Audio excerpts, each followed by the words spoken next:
impaktin e bondit 10 vjeçar te tregu dhe dollari. Ke parë dollarin në ulje, këto 2-3 javë, duke respektuar dhe zonat që ka kapur. Ja ku e keni këtu.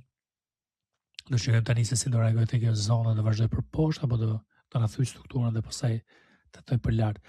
Po shkoj për lart dollari, atë do kemi pak likuidime dhe shitje në tregje.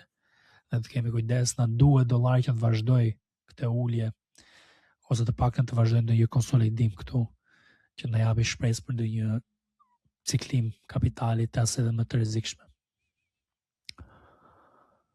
Kemi dhe bondin 10 vjeçar. Bondi 10 vjeçar po duket okay për ndonjë ulje, por e kam pak më frikë thyrjen e zonës 4.15. Kapitali që kërkon të bondet kur tregu kërkon siguri ose përfitime të sigurta 4% në vit.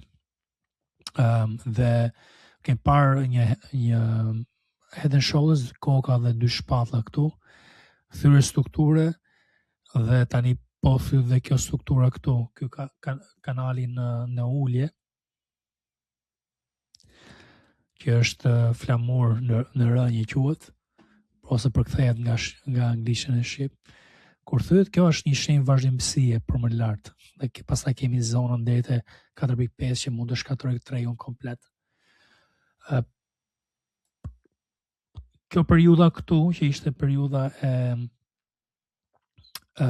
marsit dhe prillit që u ul bondi, ishte nga shkaku i tarifave dhe kështu që nuk është që është situata identike këtu. Situata që ne po na krijohet është pak a shumë si kjo situata e nëntorit, tetorit të vitit kaluar, fazë konsolidim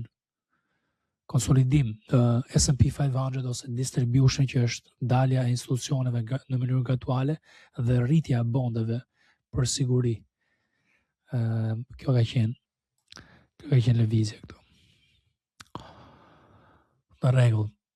Ka që segmenti i aksioneve dhe indekset kryesore amerikane.